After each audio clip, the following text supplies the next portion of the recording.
Hi, everyone. Welcome to Shielded Dialogues. I'm Jason McGee, and today Zooko and I will be talking about a topic that has been steadily evolving in the Zcash ecosystem, coinholder voting. At its core, coinholder voting is a way for people who hold ZEC to participate in decision making. The idea is pretty straightforward. Those with a financial stake have skin in the game and are often most aligned with a project's long-term success. Coinholders are more likely to support proposals that grow the value of the network because they're directly affected by the outcome.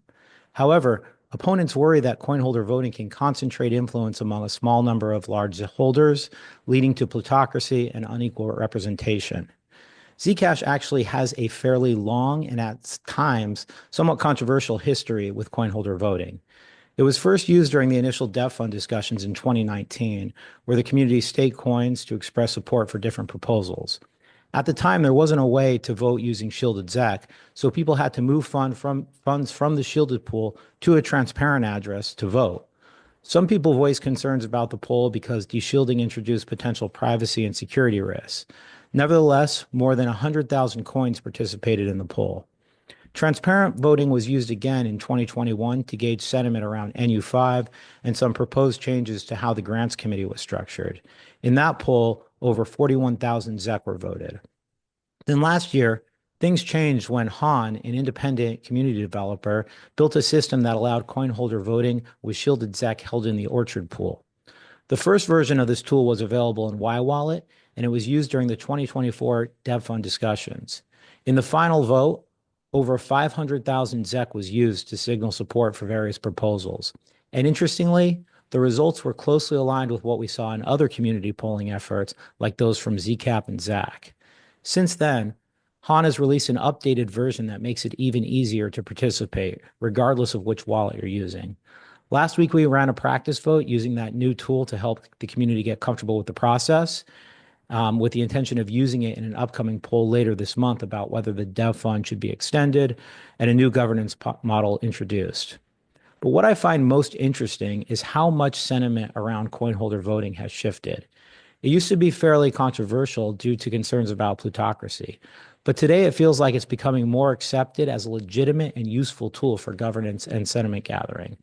In fact, two of the dev fund proposals currently on the table include direct roles for coin holders. One, called the Community and Coin Holder or CNC model, would allocate 12% of the dev fund to coin holders and to be distributed as grants, and 8% to the Zcash Community Grants Committee. Another version proposes the entire 20% get distributed by coin holders. So while coin holder voting started off as somewhat experimental and controversial, it's clearly becoming more integrated part of the Zcash of how the Zcash community thinks about governance. It's been great to see the tools improve and adoption grow over time. So Zuko, you've been a strong proponent of coin holder voting since the beginning. Can you talk a little bit about how coin holder voting has evolved over the years and what you make of it gaining more acceptance today? Um, it's evolved by getting a lot better. Coinholder voting 2.0 was way easier than 1.0 or 0.0. And I think it's interesting that there was a lot of like controversy about it years ago, but now it doesn't seem to be that controversial as far as I can tell. Um, I like something you said to me the other day, Jason, that the things you haven't done yet are scary, and things you've done a few times aren't. Um, I've been thinking, this is not a direct answer to your question, but I've been thinking a lot about, okay, let me explain this. AI's bots are taking over the internet, right? And there are these projects to try to separate out humans from bots, and I think they're just wrong-headed because they're not going to be very good at that. And even if they can do it partially, bots are sometimes helpful and humans are sometimes harmful. And so this this actually has to do with coin holder voting. What I really want is a forum which has everybody has a badge next to their name that shows how many coins they've hold approximately and for how long approximately. And then I want a setting I can set to just filter out everyone who doesn't have any ZEC from my view of the forum. Um, but I kind of think that's like a little microcosm of the whole internet, right? There's no good way to separate humans from bots. There's only two ways that you can filter things, people or agents that are trying to give you input. One is their past performance. Have they been helpful or harmful in the past? And the other is, do they have something at stake? Are they in the same boat as you or a different boat? So my answer about coin holder voting is that it's going to replace forums in the future. Do you think there should be a minimum threshold to participate? In my imagination, that's up to each reader. I like it when I like when there's no central plan that the forum enforces on everyone, but instead each reader gets their own view. Hmm. I would definitely turn off nose-eckers. Oh, we just coined a phrase. Nose-eckers, Nose-eckers. I like that. nose-eckers tend to be a waste of my time. So I would just hide all the comments from nose-eckers. But I'd be really interested to see the badge next to someone, like how many years they've held Zec. Yeah. That'd be cool. That would be cool. Yeah, I think in terms of gaining more acceptance for me, like I think having a mechanism that supports shielded voting has made it safer and easier for people to participate. And that has, in and of itself, given the process more legitimacy. And then what you said is perfect. Like the more people use it, the more comfortable they get with it. And that's helped shift the perception from, controversial to credible. And Um, you learn what you need. You learn like there's no way to build the second version of the product without first using the first version of the product and learning what you want. You know what I'm saying? exactly. Like coin voting 2.0 is way better than the previous versions, and we wouldn't even know how to build coin voting 2.0 if we hadn't been trying to use coin voting 1.0 before. Exactly. And to that extent, like it's good to have more coin holder votes because, practice makes perfect and it helps Mhm. normalize the process. Yeah, we Um, should so make it what, so easy that coin holder votes come with everything. Like every forum post should have a coin holder vote, like thumbs up, thumbs down, like on Facebook or whatever. yeah, that's very cool. Should be automatic. Definitely. So what do you see as a core advantage of coin holder voting compared to other governance models in Zcash, like some of the community panels like Zcap and Zach?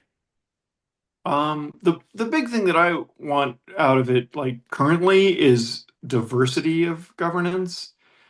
Like, I don't necessarily think it's better than Zach and Zcap, but it's at least different. And I'd rather have two different things with different strengths and weaknesses. But I'm always like that. Same with hybrid mode crosslink. Like crosslink is better than proof of stake and it's better than proof of work. Similarly, our modern governance in Zcash, I think, is better than any simpler, more like central point of failure type governance. Um, Beyond that, but in the long term, I do agree with what you said about like people having skin in the game. I just lost your video, by the way. There you go. You're back. There's a big problem with voting as such. If you take 100 people who are every one of them is smart and well educated and has integrity and good intentions, and then you ask them all to decide on something, well, 90 of them are just going to be too busy to learn what the thing is, right? Like 90 of them are just going to see the headline. They're not going to have time to read the page before they vote. Like it's a tragedy of the commons where um, it's really in everyone's best interest if the best collective decision gets made. But it's not in any one of those people's best interest to spend their day studying this thing when they need to spend their day doing their other, doing their job or whatever is important to them. You know what I'm saying? And that might be better with coin holder voting because of the because of, like you say, having skin in the game. Like if you have a lot to lose, then maybe you'll pay more attention. Exactly. Yeah. It reminds me of, can I just Go for it. riff on some other stuff? It reminds me of some other ideas about voting that I think are underutilized. One is the concept of sortition. You know what that is? They used to do this in like ancient Greek democracy in Athens or whatever. If you have 100 people and they're all good people, and probably most of them are going to be pretty good at making decisions, right? Hmm. If you ask all 100 of them to vote, and then whichever one got more than 51, whichever decision got more than 51 of the votes is the final decision, that could be really bad because each of the 100 of them doesn't have time to think carefully, right? Yeah, Here's another idea. It's called sortition. They draw lots. They all put their name in a hat. You draw 5 names out, and those 5 are going to decide. Now, there's a lot weighing on their shoulders. Now they're actually going to read the thing first and think exactly. carefully. Their reputation is going to be attached to the result. So that's the concept of sortition. And the related concept is like a deliberative process. Like nobody's allowed to vote until they first read and discussed, right? Instead of the vote happens on this day and everyone casts their vote, instead it's like the 5 people or all 100 people or whoever, they are going to study and post their opinion or something Hmm. on that day. And then, like 10 days later, you have a vote or something like that. These are all just different ideas for how to improve collective decision making. But I'm really excited about the coin holder voting part of it. For one thing, I really like how I feel safer against capture. Okay. Like it doesn't matter how do I put this? It's an interesting point to make because I think there are people who would say the opposite because they worry Yeah. about plutocracy, right? So I'd love to hear your take on that. Yeah, I really feel the opposite. I really feel like the um the ability to get into and stay in like the voting bodies like Zach and ZCAB is this one specific ability. Like you got to know how to send email to the right people and read the right forum posts or whatever. Yeah. And the the coin voting thing is this purely permissionless thing. Like you can participate without anyone ever having known anything about you, including your IP address. It's open. Yeah. Look, for me, like the main advantage of coin holder voting is that it ties decision-making power to economic stake. Like coin holders have skin in the game. They're, like we said earlier, they're directly exposed to the outcomes of governance decisions, and that creates sort of an incentive to support things that contribute to Zcash's success. The problem I have with advisory panels like Zcap or Zac is um, there's no way to tie their to ensure that their members are impacted by the Yeah. decisions that they're made, right? And you mentioned this, like for the upcoming poll, there are like 6 very long proposals that have been put forward, and how like people don't really have any sort of incentive to read through them and think strongly about them.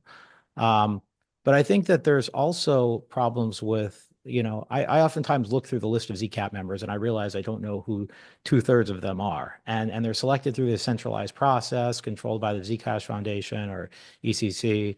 And, sort of coin holder voting removes that layer of gatekeeping and allows anybody who holds ZEC to participate directly. It's Yeah. very permissionless and there's no like lying about like what your stake is, right? It, to be fair, Zcash Foundation has used their elective discretionary gatekeeping ability only twice, I think, to Hmm. eject these like saboteurs who were like pretending to be Zcashers while trying to damage Zcash. So that sort of shows both like there's sort of 2 ways that the centralized advisory panels are bad. A, maybe there's some other saboteurs that the Zcash Foundation didn't catch and eject. B, maybe the Zcash Foundation is ejecting someone who wasn't a saboteur, but just like seemed like it because they were a troll, they were like obnoxious or something. Um, Yeah. Yeah, that's happened. Um, but I think I agree with what you said about it's good to have different versions that sort of are composed of different elements of the community. So I think it is beneficial to have both coin holders and this sort of panel um, Yeah, focused. And then the question is like, how do you weigh it? And I don't think that there's any real like yeah, formal way to construct a calculation. yeah. I think the ultimate weight is if there's a Zcash chain fork, how much do people value the coins on each of the two forks? Yes, exactly. And so yeah, everything else is sort of trying to predict that. Yeah, you mentioned that you looked at the list of members of one of the advisory panels. I did that. I've done it every year or so for many years. And maybe a year or so ago, I looked at the list. There was 100 something or 80 or whatever, I forget. Hmm. And I sort of knew like around half of them Hmm. Yeah. from being business partners in some project or co-authoring some open source project or chatting at conferences or whatever. And as I was reading through the list, I kept thinking, I bet this person has way more ETH than they have Zec, if any, right? Yeah. Like, Yeah. as far as I know, and there's no way to tell, of course, unless they wanted to disclose. But I mean, but on the other hand, okay, so there's like a negative part. That's like a kind of capture. Like, what if because of vibes and cultural alliance, there's a ton of ETH holders who really love Zcash, but they don't own Zec. They just really love Zcash. They're like Zcash friends, right? And they're the majority of one of those advisory panels. Then they don't have the right incentive. But they have good incentives. On the other hand, this is what I was saying about like the diversity. I think it would be pretty cool to have some feedback from a bunch of Ethereum folks. They've got a lot of knowledge and they're well-intentioned folks, but I Yeah, just don't without a want doubt. them to have like the only say. Agreed. So one of the things that opponents often bring up is vote manipulation, where an attacker can buy a bunch of ZAC for the sole purposes of influencing the outcome of a vote. Can you Yeah. talk a little bit about time-weighted voting, where your voting power increases the longer your coins are held, and how you think it could help reduce vote manipulation and the influence of like short-term speculators? Yeah, I really like this one. This is something that we haven't invented yet. Hopefully, we can invent this in coin voting 3.0, right? In coin voting 2.0, you get, and 1.0 and 0.0, you get a voting power equal to the amount of ZEC that you hold at a certain block height.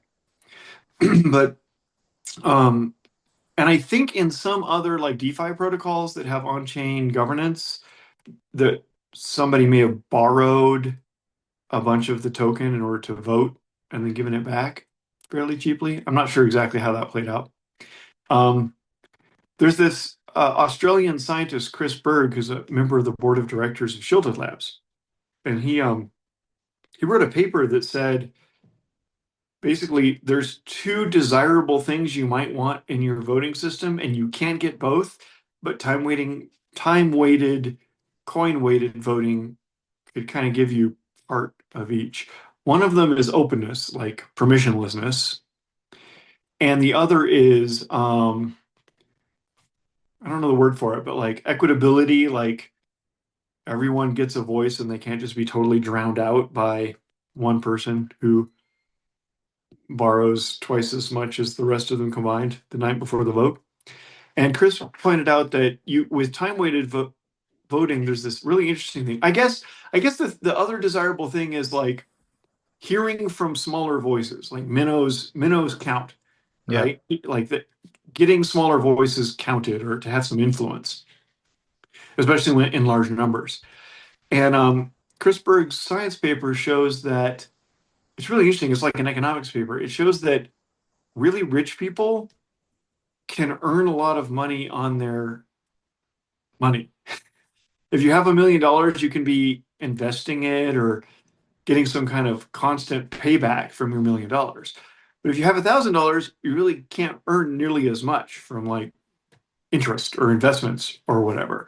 So an interesting fact about that is you have this time weighted voting, then it costs someone who has $1 million a lot more um, opportunity cost of foregone investments to Yeah. get the voting power than it costs 1,000 people each who have $1,000. They don't. It doesn't cost them as much to put it into Zcash voting.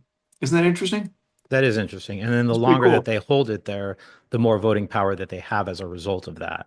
Yeah, this is a thing that I don't know exactly. I'm sure it's possible cryptographically, but I don't know exactly how it would work yet cryptographically. Um, and I think it might be possible to have differing like weights. Like you could have a cutoff, like your vote only counts if you've held your ZEC for more than a year. Hmm. Or you could have a linear thing, like your vote is equal to the number of ZEC you hold times how many days you've held it. Right. So then if you've held it for 100 days, 10 ZEC for 100 days, then you get just as much votes as someone who's held 100 ZEC for 10 days. Yeah. And you might even be able to have like, I don't know. I just think it's really interesting possibilities. And I'm very enthusiastic. I've seen a lot of Zcashers come and go, and a lot of Ethereum folks come and go over the years, you know? And personally, I just really value the long termers. Yeah. Their opinions matter more to me. Yep. Agreed. Um, well, I'm curious, do you think that cross-link hybrid proof of stake could help with the time-weighted component? Ah, that's a great question. Yeah, there's a whole bunch of science issues here that I really haven't figured out yet because like earlier I was saying that badges on a forum are almost the same thing as coin weighted voting, except they're not quite the same thing. And also staking your stake is almost the exact same thing as coin weighted voting, except not quite, I think. Hmm. Because the finalizer is voting on which block is final and can never be rolled back. And that's a vote.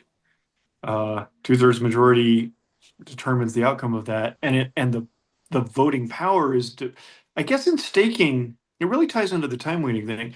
In staking um, technologies that different um, cryptocurrencies have developed, they most of them don't use just the momentary holdings that you have at the moment of the vote. Most of them require you to lock up your funds for like 30 days Yeah. or 7 days or something. Although there's variants. Some of them have very short lockups, like hours, and there may Hmm. be some that have zero lockup. I don't know. Yeah, But I a think lockup Tezos is one is of those. Yeah. which one? I think Tezos, there's no No lockup. lockup. Huh. That's interesting because the lockup is a lot like a time waiting. Hmm. You can even imagine that might be a cool way to do Zcash governance is that you have to lock your funds so you cannot spend them for 30 days if you want to vote. Yeah. Okay, one more question for you. So what's your vision for coin holder voting over the next 5 years, given how it's evolved like over the past 5 years? My vision is the whole Zcash community gets comfortable with it being part of the governance process, but not 100% of it, somewhere between like one third and two thirds.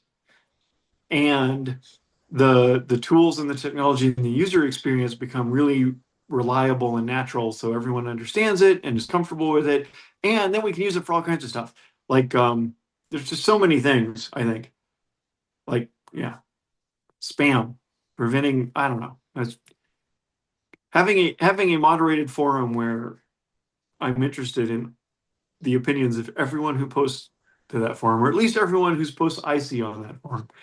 um I'm very enthusiastic about the positive feedback loop of ZEC holders. Hmm. And I feel like that's really changed, maybe in part due to you and Shielded Labs. Um, like a couple of years, and maybe in part due to the shadow of the SEC moving off of us, Okay. right? Yeah. But yeah, in the past, I thought, man, it's really like contentious and everyone's grumpy and they disagree on what I thought were basic economic facts, like that the ZEC holders are the ones funding all this. But now I feel like there's a lot more general agreement, or at least general like positivity. And I'm really enthusiastic. Like, I'm not very enthusiastic about Bitcoin. Like, Bitcoin's cool and all. I was really enthusiastic about it 15 years ago or whatever. Um, and why not? Like, there's lots and lots of smart people who are trying to improve Bitcoin in ways that I would like the world to see. But I feel like ZEC is special because it has this feedback loop. Like the smart people who are improving ZEC or improving Zcash are benefiting the ZEC holders, and the ZEC holders are supporting them more and more. So it's like a positive feedback loop. Yeah. And somehow Coinholder voting ties into that in my mind. Okay. I really like the idea of a forum for coin holders. I think either ZCG should do an RFP for something like that, or maybe that's something that we can explore, or I can reach out to some community members to see if they'd be interested in starting something like that. But I think something like that would be very cool to experiment with and could probably be something that people who don't participate in the Zcash community forum would be more inclined to take advantage of. So that's a really cool idea. Oh yeah. All right. Well, thanks for your time today, Zuko. We appreciate everybody tuning in. If you have any questions or if you want to chime in on the topic, feel free to reach out to us on X or on the Zcash community forum, and we'll see you next time. Thanks, Jason.